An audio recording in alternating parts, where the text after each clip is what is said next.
सोचकर शीतला माता धरती पर राजस्थान की डुंगरी गांव में आई और देखा कि इस गांव में उनका मंदिर नहीं है और ना ही उनकी पूजा होती है। माता शीतला गांव की गलियों में घूम रही थी। तभी एक मकान के ऊपर से किसी ने चावल का उबला पानी नीचे फेंक दिया। उबलता पानी शीतला माता के ऊपर गिरा, जिससे कि माता के शरीर में फफोले पड़ गए। शीतला माता के पूरे शरीर में जलन होने लगी। वो गांव में इधर उधर भाग भाग के चिल्लाने लगी, अरे मैं जल गई, मेरा शरीर तप रहा है, कोई मेरी मदद करो। लेकिन उस गांव में किसी ने माता की मदद नहीं की। वहीं अपने घर के बाहर एक कुम्हारन महिला बैठी थी। उस कुम्हारन ने देखा कि वो बूढ़ी माई पहले से ही बहुत जल गई है। उसके पूरे शरीर में तपन है, पूरे शरीर में फफोले पड़ गए हैं। वो तपन को सहन नहीं कर पा रही है। तब उस कुम्हारन ने कहा कि माँ तू यहाँ आकर बैठ जा, मैं तेरे शरीर के ऊपर ठंडा पानी डालती हूँ। कुम्हारन ने उस बूढ़ी माई पर खूब सारा ठंडा पानी डाला और बोली, हे माँ, मेरे घर में रात की बनी हुई रबड़ी रखी है, थोड़ा दही भी है, तू दही राबड़ी खा ले। जब बूढ़ी माई ने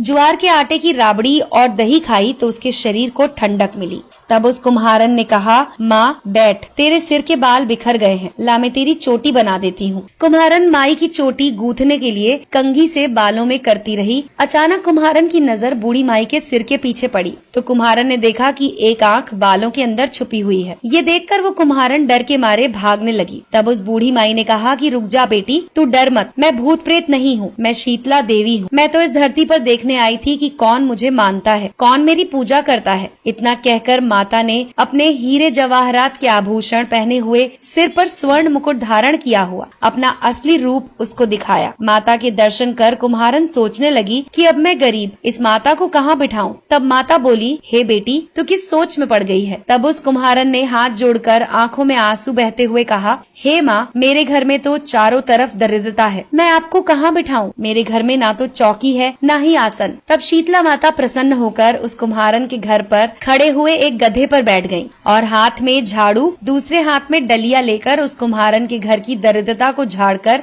उस डलिया में भरकर फेंक दिया। उस कुम्हारन से कहा कि बेटी, मैं तेरी सच्ची भक्ति से प्रसन्न हूँ, अब तुझे जो भी चाहिए मुझसे वरदान मांग ले। कुम्हारन ने हाथ जोड़कर कहा कि माता, आप इसी गाँव में स्थापित होकर यहीं रहो और जिस प्रकार आपने मेरे घर की दरिद्रता दूर की है, वैसे ही जो भी होली के बाद सप्तमी को भक्ति भाव से पूजा कर आपको ठंडा जल, दही और बासी ठंडा भोजन कराए, उसके घर की दरिद्रता को साफ करना और उसकी पूजा को जरूर स्वीकार करना। नारी जाति का अखंड सुहाग रखना, उसकी गोद हमेशा भरी रखना। साथ ही जो पुरुष शीतला सप्तमी को नाई के यहाँ बाल ना कटवाए, धोबी को कपड़े ना धुलाए और पुरुष भी आप पर ठंडा जल चढ़ाए, नारियल का फूल चढ़ाए, तो आप उसके धंधे और व्यापार में कभी दरिद्रता न आने देना। तब माता ने तथास्तु कहा और उस कुम्हारन को वरदान दिया और ये कहा कि मेरी पूजा का मुख्य अधिकार इस धरती पर सिर्फ कुम्हार जाति का होगा। उसी दिन से डुंगरी गांव में शीतला माता स्थापित हो गई और उस गांव का नाम हो गया शील की डुंगरी। शील की डुंगरी में शीतला माता का मुख्य मंदिर है। शीतला सप्तमी पर वहाँ बहुत बड़ा मेला लगता है। इस कथा को सुनने के बाद घर की दरिद्रता का नाश होने के लिए शीतला माता से सभी लोग मनोकामना करें और शीतला माता से मनोकामना में मांगे कि आपकी दरिद्रता दूर हो जाए। दोस्तों, अगर आपको ये कहानी पसंद आई हो तो इसे लाइक करें और अपने